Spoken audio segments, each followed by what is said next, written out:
തൃശ്ശൂർ പൂരത്തിൽ എനിക്ക് ഏറ്റവും ഇഷ്ടം ഈ രാത്രി കാഴ്ചകളാണ്. അപ്പോൾ നമ്മളും രാത്രി ഇറങ്ങി പന്തലുകളൊക്കെ പല നിറത്തിലും വർണ്ണത്തിലും ഇങ്ങനെ തിളങ്ങി നിൽക്കുകയാണ്.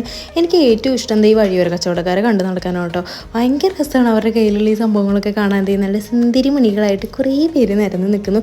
പൂരത്തിനുള്ള തിരക്ക് ചൂടുന്ന ആൾക്കാർക്കൊരു പ്രശ്നമേ ഇല്ലാത്ത ഇത് കാണുമ്പോൾ മനസ്സിലാവും. ഇപ്പോൾ വെടിക്കെട്ടിൻ്റെ സംഭവമൊക്കെ ഇങ്ങനെ റെഡി ആയിട്ട് നിൽക്കുന്നുണ്ട്. ഇത് നമ്മൾ തൃശ്ശൂർ പൂരത്തിൻ്റെ അന്ന് രാത്രിയാണ് പുറത്ത് പോയത്. അപ്പോൾ അത് അവിടെ പൂരം നടക്കുന്നുണ്ടായിരുന്നു. പിന്നെ അത് വടക്കുന്നാഥന് മുമ്പിൽ എന്ത് ഭംഗിയാണ് നോക്കൂ. ഇങ്ങനെ നല്ല ഭംഗിയിൽ ലൈറ്റൊക്കെ എത്തിച്ച് ഇങ്ങനെ ഡെക്കറേഷനൊക്കെ ചെയ്തിട്ട് അപ്പോൾ അവിടെ എത്തിയ പിന്നെ എന്തെങ്കിലും വീഡിയോയും ഫോട്ടോസ് എടുത്തിട്ട് അത് പോസ്റ്റ് ചെയ്തില്ലെങ്കിൽ ഒരു സമാധാനം ഉണ്ടാവില്ല. അപ്പോൾ അവിടെ നമ്മുടെ പിള്ളേർ വെള്ളം കൊടുക്കുന്നുണ്ടായിരുന്നു. ഡിവൈഫൈയിലെ പിള്ളേരാണ്. അപ്പോൾ നമ്മൾ അതിൽ നിന്ന് വെള്ളമൊക്കെ വാങ്ങി കുടിച്ചു. പിന്നെ ഒരു കപ്പലണ്ടിയൊക്കെ വാങ്ങി കഴിച്ചു. എവിടെ നോക്കിയാലും പോലീസുകാർക്കും ഒരു കുറവുണ്ടായിരുന്നില്ല. അപ്പോൾ കപ്പലണ്ടിയൊക്കെ വാങ്ങി കഴിച്ച് അങ്ങനെ ചുറ്റി നടന്നപ്പോഴാണ് നമ്മുടെ ഈ നോർത്ത് ഇന്ത്യൻ കമ്മലുകളുടെ സെറ്റ് കണ്ടത്. ഇത് കഴിഞ്ഞില്ലേ ഞാൻ നോട്ടിട്ട് വെച്ചത്, അന്ന് വാങ്ങിക്കാൻ പറ്റില്ല. അപ്പോൾ ഇത്തവണ ഞാൻ എന്തായാലും വാങ്ങിച്ചു. അങ്ങനെ ഒരു ഐസ്ക്രീമൊക്കെ കഴിച്ച് ഞങ്ങൾ തിരിച്ചു പോയി.